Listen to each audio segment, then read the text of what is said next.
I mean, they might as well not be there at all, right? Welcome to WatchMojo.com, and today we're counting down our picks for the top 10 most useless video game characters. For more gaming videos, check out our new spin-off channel, Mojo Plays, for in-depth reviews, thoughtful video essays, detailed character origins, and insightful commentary. Mojo Plays, games smarter. For this list, we'll be looking at characters whose usefulness leaves much to be desired. To be clear, these aren't necessarily annoying characters, despite fans labeling them as superfluous. Many annoying characters, like Slippy Toad, actually serve a purpose. It's too hot! I can't take it anymore! Also, just a heads up, there are minor spoilers incoming, so let's jump in. I hope you're ready for a beating. Number 10, Captain Qwark, Ratchet and Clank franchise. Quark has completely lost his mind. Now what? This incompetent blowhard is hardly superhero material, and yet that's exactly what he is, or at least tries to be. Touted by the populace as being heroic and brave, Captain Qwark is actually cowardly, self-centered, and in possession of a highly inflated ego. Once again, my brilliant plan has caught the enemy completely unaware. While he does provide some comic relief, Captain Qwark is utterly useless at his nominal profession, and is often more concerned with how he's seen than with doing good. This attitude usually leads to him getting in the way of our actual heroes Ratchet and Clank, either by accident or on purpose. That's it, Quark. You've had this coming for a long time. Number 9, Pichu, Super Smash Bros. Melee. Ready? Go! The second installment in the Super Smash Bros. Franchise featured a number of clone fighters, characters whose appearances and movesets were similar to existing ones. The most useless there is unquestionably Pichu. As if being identical to Pikachu wasn't bad enough, Pichu is easily knocked around and actually causes itself damage when it uses certain attacks. Unless you just find this little bastard incredibly cute, there's really no point in playing him. Pikachu literally does everything the same without any of the downsides, so we do not choose you, Pichu.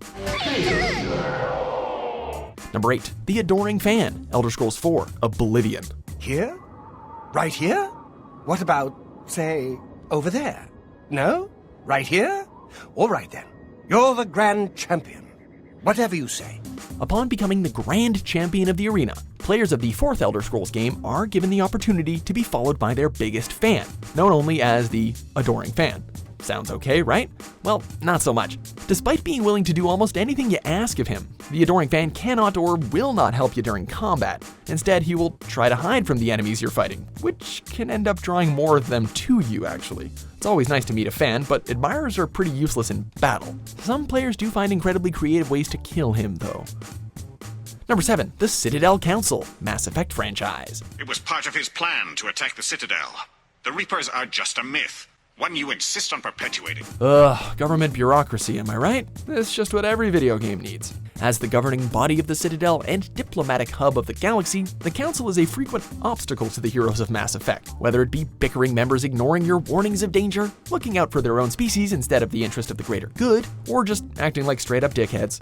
Take your offer and cram it up your ass. The Citadel Council seems designed to make your missions that much more difficult. It's no wonder so many players choose the option to just let them die.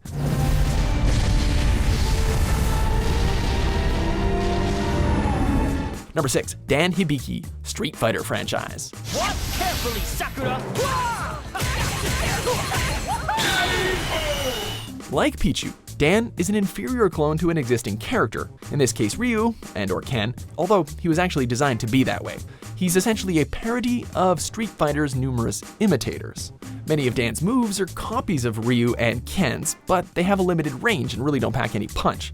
Despite his poor fighting skills, Dan holds on to the belief that he's a great martial arts master, which makes him basically a gag character. The fact that he's lasted this long in the franchise when new and better fighters could have been introduced only secures his spot on this list.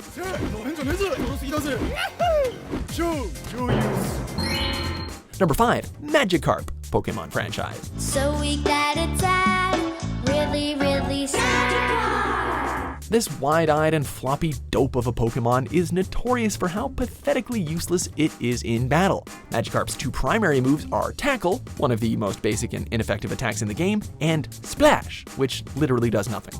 The only upside to Magikarp is its evolution into the totally badass Gyarados. Unfortunately, unless an experience share item or rare candy is used, this means sending Magikarp into battle and then switching it out, which can get really dull really fast. Regardless of its potential usefulness, Magikarp is still a hopeless and impractical Pokemon to have on your team.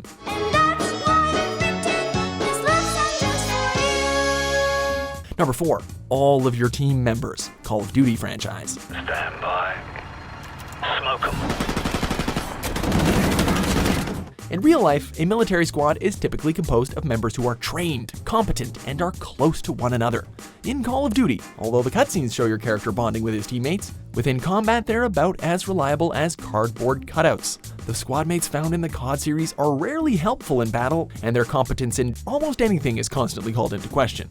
I mean, why is it that your commanding officer always assigns you the missions he knows the members of your squad are more qualified for? We don't have much time, so get to him.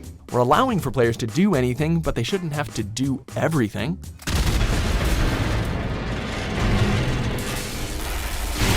Number 3. Toad, Super Mario Bros. Franchise. As the main representative of a race with the same name, Toad is primarily the mushroom-capped assistant to Princess Peach. He and the rest of the Toads seem incapable of fighting Bowser and his armies, though, leaving them with the task of informing Mario of his enemy's evil intentions and whereabouts instead. When Toad is playable, he's usually in group or party games, and he's rarely able to jump very high, which can be quite the handicap in platformers. Although Toad may be an adorable and iconic part of the Super Mario Bros. Franchise, he's not the most useful inhabitant of the Mushroom Kingdom. Number 2. Sheva Alomar, Resident Evil 5. Yeah, we wouldn't last in a fight with a whole horde. There are bad partner characters, and then there's Sheva. To be clear, this agent, charged with fighting bioterrorism, is perfectly competent when a player controls her. However, should you be unfortunate enough to play Resident Evil 5 in single player, prepare for frustration, my friends. She combines all of the useless weapon skill sets of your teammates in Call of Duty, along with the enemy attracting mechanics of the adoring fan from the Elder Scrolls series.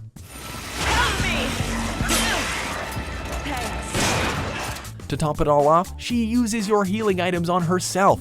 That is annoying, dude.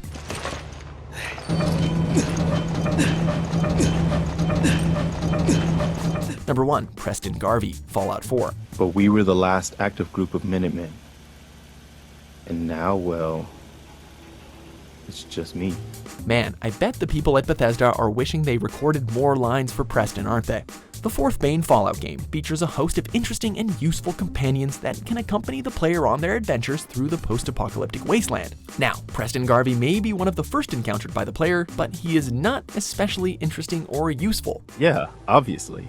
I mean, not that I'm specifically paying attention or anything. Although he does offer a good combat bonus with maximum affinity, Garvey largely serves to provide players with quests related to the militia group, the Minutemen, which nearly always has you protecting settlements from raiders. Another thing to talk to you about. A settlement has asked for our help.